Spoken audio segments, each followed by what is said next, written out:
जीवन में असंभव कुछ भी नहीं है। जब जागो तब सवेरा होता है। अगर आपको यह लगता है कि मेरे जीवन में बहुत से बुरे काम किए हुए हैं और अब इन गलत कामों को सुधारने के लिए कोई भी विकल्प नहीं है, तो आपको गौतम बुद्ध के जीवन की यह कहानी एक बार अवश्य सुननी चाहिए। तो चलिए कहानी को शुरू करते हैं। एक दिन गौतम बुद्ध श्रावस्ती के एक गांव में भिक्षाटन के लिए पहुंचते हैं। जब गांव में प्रवेश करते हैं तो देखते हैं कि पूरे गांव में सन्नाटा छाया हुआ है। दूर दूर तक कोई भी व्यक्ति नजर नहीं आता। बुद्ध उस गांव के पहले द्वार पर जाते हैं और कहते हैं कि भिक्षाम देहि, परंतु भीतर से बाहर कोई नहीं आता।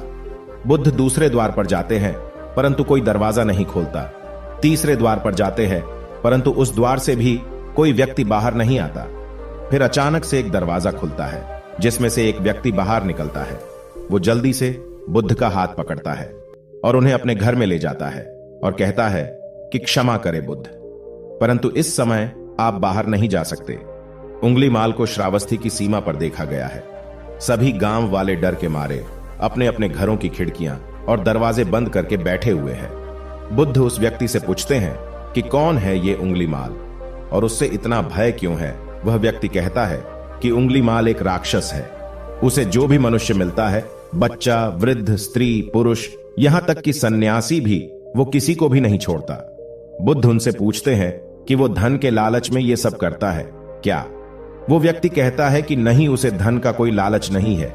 वो जब भी किसी आदमी को मारता है तो उसकी उंगली काटकर अपने गले की माला बनाता है, इसीलिए उसका नाम उंगली माल पड़ गया है। और यह भी सुना है कि जब उसके गले की माला में 100 उंगलियां पूरी हो जाएगी तो उसकी विनाशक शक्तियां और भी ज्यादा बढ़ जाएगी। बुद्ध कहते हैं, आभार हो आपका जो आपने मुझे उसके बारे में बताया। फिर वो व्यक्ति बुद्ध से कहता है कि कृपा कर आप बाहर न जाइए, क्योंकि वो आप पर भी वार कर सकता है। बुद्ध कहते हैं, भय से अपनी राह छोड़ दूं, ऐसा मैंने कभी नहीं किया। मुझे भिक्षा मांगता देख जन जन के हृदय में उंगली माल का भय कम होगा। फिर वो व्यक्ति कहता है, नहीं बुद्ध, आप मत जाइए, वो बहुत ही ज्यादा खतरनाक है। बुद्ध कहते हैं कि वो खतरनाक नहीं बल्कि वो दुखी है और मुझे उसके पास जाना होगा क्योंकि उसे मेरी आवश्यकता है। इतना कहते हुए बुद्ध उस व्यक्ति के पास से चले जाते हैं। कुछ दूर चलने के बाद बुद्ध वन में प्रवेश करते हैं। वन में चारों ओर एक सन्नाटा छाया होता है। दूर दूर तक न तो कोई मनुष्य न कोई पशु पक्षी दिख रहा होता है, परंतु गौतम बुद्ध अपने मार्ग में आगे बढ़ते रहते हैं। अचानक बुद्ध के सामने उंगली माल आकर खड़ा हो जाता है। उसका रूप इतना डरावना है कि कोई भी व्यक्ति उसे देखकर ही भयभीत हो जाए। उसके गले में उंगलियों की माला होती है। चेहरा और हाथ रक्त से सने होते हैं और शरीर बलशाली होता है। उसका रूप इतना भयानक होता है कि किसी भी साधारण व्यक्ति के प्राण तो उसे देखते ही निकल जाए, परंतु बुद्ध पर उंगली माल के डरावने रूप का कोई असर नहीं होता है। बुद्ध कुछ क्षण तक शांत मुस्कुराहट के साथ उंगली माल की तरफ देखते हैं, फिर उसकी बगल से निकलकर अपने मार्ग में आगे बढ़ जाते हैं। बुद्ध को ऐसा करते देख उंगली माल को यह समझ नहीं आता है कि उसके साथ ये हो क्या रहा है। वह मन ही मन सोचता है कि मुझे देखकर लोग या तो भाग जाते हैं या मुझे देखकर मर जाते हैं या मुझसे अपने प्राणों की भीख मांगने लगते हैं। मैंने कई सन्यासियों को भी मारा है, परंतु मैंने आज तक कोई ऐसा व्यक्ति नहीं देखा जो मुझे नजरअंदाज करके अपने मार्ग में आगे बढ़ जाए। या तो इसने मुझ पर ध्यान नहीं दिया होगा या फिर हो सकता है कि यह देख ही ना सकता हो, परंतु मुझे इससे क्या मतलब, मुझे तो अपने गले की माला पूरी करनी है। उंगली माल बुद्ध को आवाज लगाता है, ए साधु रुक। फिर भी गौतम बुद्ध उंगली माल को नजरअंदाज करते हैं और अपने मार्ग में आगे बढ़ते रहते हैं। उंगली माल बहुत ज्यादा क्रोध में बुद्ध को आवाज लगाता है, ए साधु रुक। फिर भी गौतम बुद्ध उंगली माल को नजरअंदाज करते हैं और अपने मार्ग में आगे बढ़ते हैं। उंगली माल तीसरी बार ज्यादा क्रोध में होकर आवाज लगाता है, ए साधु रुक। बुद्ध रुकते हैं। उंगली माल बुद्ध के पास जाता है और कहता है कि मेरे आदेश देने के बाद भी तू रुका क्यों नहीं। फिर बुद्ध कहते हैं, मैं तो बहुत पहले ही रुक चुका हूं, तुम ही चलते जा रहे हो। उंगली माल यह समझ ही नहीं पाता है कि बुद्ध क्या कह रहे हैं, परंतु वो इतना जरूर समझ जाता है कि सामने खड़ा व्यक्ति उससे थोड़ा भी नहीं डर रहा है। उंगली माल बुद्ध को डराने के लिए चिल्लाकर पूछता है, ए साधु, मुझसे भय नहीं लग रहा है क्या? मैं आदि मानव हूं। बुद्ध कहते हैं कि नहीं, तुम मानव हो। बुद्ध की यह बात उंगली माल के हृदय पर लगती है। पहली बार उसे किसी ने मानव कहा था, परंतु वो इस बात को नजरअंदाज करने का प्रयास करता है और बुद्ध से पूछता है कि ए साधु, तूने ये क्यों कहा कि तू कब का रुक चुका है, जबकि तू तो चल रहा था, और तूने ये क्यों कहा कि मैं नहीं रुका।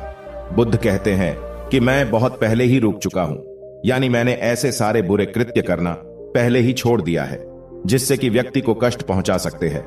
सब जीना चाहते हैं, बस तुम उन्हें करुणा से देखने का प्रयास करो।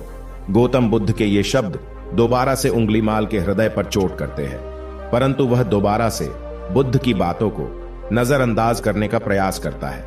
इस बार वह और क्रोध में भरकर बुद्ध की गर्दन पर अपनी तलवार रख देता है, जिससे वो लोगों की हत्या किया करता था, और बुद्ध से चिल्लाकर कहता है, नहीं, मानव में ना तो प्रेम है ना ही करुणा है, सिर्फ छल और कपट है।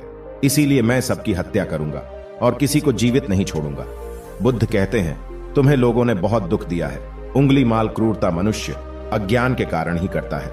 ईर्ष्या, द्वेष, मोह, माया ये सभी अज्ञान की संतानें हैं, परंतु वो व्यक्ति ही है जिसमें दया, करुणा और समझ का उदय भी होता है।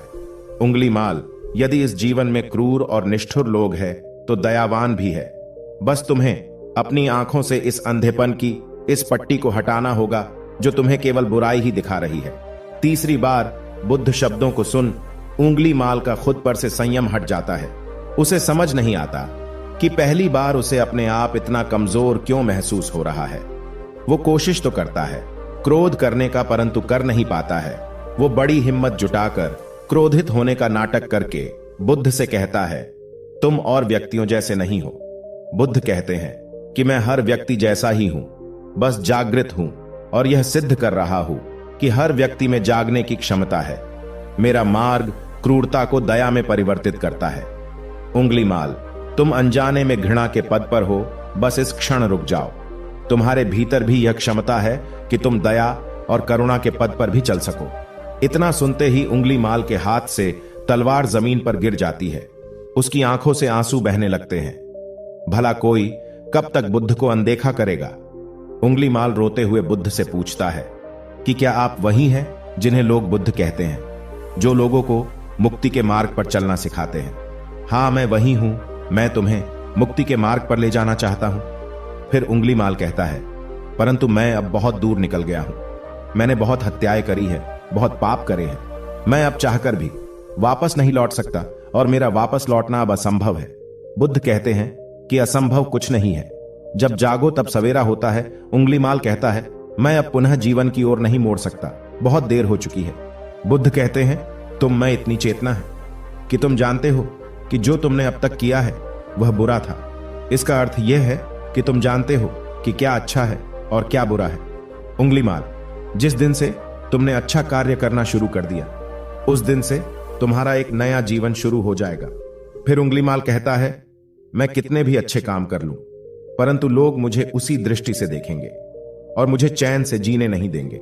बुद्ध कहते हैं कि उंगलीमाल, यदि तुमने हिंसा का मार्ग छोड़ा तो मैं तुम्हें मार्ग दिखाऊंगा और तुम्हारा संरक्षण करूंगा और तुम्हें लोगों की घृणा से बचाऊंगा। बस पहला कदम तुम्हें ही उठाना होगा। उंगलीमाल पूछता है, क्या यह हो सकता है? बुद्ध कहते हैं, अवश्य हो सकता है।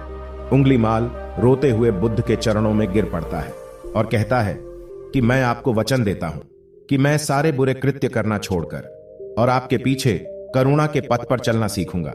कृपा कर आप मुझे अपना शिष्य बना लीजिए। बुद्ध कहते हैं कि मैं किसी को अपना शिष्य नहीं बनाता, बल्कि व्यक्ति स्वयं मेरे संग से जुड़ जाता है। उंगलीमाल उसी समय बुद्ध का भिक्षु बन जाता है। इस कहानी से हमें यह सीखने को मिलता है कि लोग सोचते हैं कि उन्होंने बहुत सारे गलत काम किए हुए हैं, अब इन गलत कामों को सुधारने के लिए और कोई भी विकल्प नहीं है।